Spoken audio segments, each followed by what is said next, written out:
আযানের জবাব দেয়া খুব ছোট্ট আমল, সওয়াব অনেক বেশি, যেই সওয়াব দিয়ে আপনি জাহান্নাম থেকে বাঁচবেন।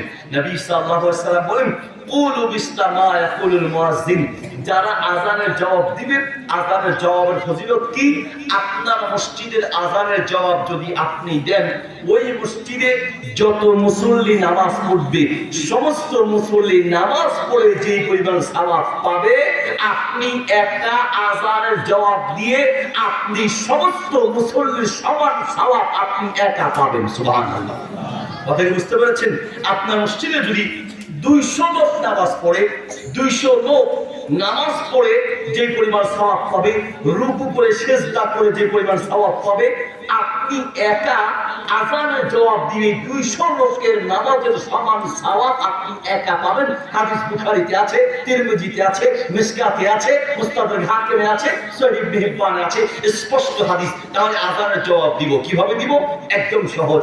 মুয়াজ্জিন যা বলবে, কুলু মিসলামা ইয়াকুলুল মুয়াজ্জিন, মুয়াজ্জিন যা যা বলবে আপনিও তা তা বলবেন। শুধু দুই জায়গায় পরিবর্তন, একটা হলো হাইয়া আলাস সালাহ আর একটা হলো হাইয়া আলাল ফালাহ।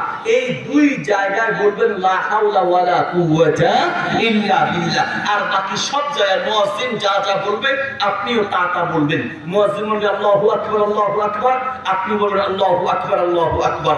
মুয়াজ্জিন বলবে আশহাদু আল্লা ইলাহা ইল্লাল্লাহ, আপনি বলবেন আশহাদু আল্লা ইলাহা ইল্লাল্লাহ। মুয়াজ্জিন বলবে আশহাদু আন্না মুহাম্মাদুর রাসূলুল্লাহ, আপনি বলবেন আশহাদু আন্না মুহাম্মাদুর রাসূলুল্লাহ। মুয়াজ্জিন বলবে লা হাওলা ওয়ালা হাইয়া আলাস সালাহ, আপনি বলবেন লা হাওলা ওয়ালা কুওয়াতা ইল্লা বিল্লাহ। মুয়াজ্জিন বলবে হাইয়া আলাল ফালাহ, আপনি বলবেন লা হাওলা ওয়ালা কুওয়াতা ইল্লা বিল্লাহ। মুয়াজ্জিন বলবে আল্লাহু আকবার, আপনি বলবেন আল্লাহু আকবার। মুয়াজ্জিন বলবে লা ইলাহা ইল্লাল্লাহ, আপনি বলবেন লা ইলাহা ইল্লাল্লাহ। মুয়াজ্জিন যা যা বলবে আপনিও তা তা বলবেন। শুধু হাইয়া আলাস সালাহ, হাইয়া আলাল ফালাহর জায়গায় লা হাওলা ওয়ালা কুওয়াতা ইল্লা বিল্লাহ বললে সমস্ত মুসল্লির সমান সওয়াব আপনার আমলনামায় লেখা হবে। সুবহানাল্লাহ। ভাই আমার, আমাদের দেশে আমরা আযানের জবাব দিই কিভাবে? উল্টো। মহিলারা বলে আযান দিছে মাথায় কাপড় দে, আর টিভি দোকানদাররা এই আযান দিছে সাউন্ড কমা। টিভি কিন্তু ঠিকই চলতেছে, সাউন্ড কমালেই চলবে না ভাই আমার। এজন্য বলছি আযানের জবাব দিতে হবে। মুখে মুখে আযানের সবচেয়ে বড় জবাব হলো আযান শুনে মসজিদে নামাজ পড়তে যাওয়া। এটা হলো আযানের সবচেয়ে বড় হক। বহু মুসলমান আছে মাশাআল্লাহ, জিন্দেগিতে কোনোদিন নামের মুসলমান মসজিদে একটা সিজদা দেয় নেই। হাতের গরু ছুটে গিয়ে মসজিদে ঢুকেছে, মুসল্লিরা গরু নিয়ে দাঁড়িয়ে আছে, কোন হারামির গরু আজকে খবর আছে, কার গরু আসুক দেখি। কিছুক্ষণ পর গরুওয়ালা আসছে, গরুওয়ালাকে ধরে বলছে মিয়া তোমার গরু মসজিদে ঢুকে তুমি থাকোটা কোথায়? গরুওয়ালা জবাব দিচ্ছে চাচারা রাগ করেন কেন?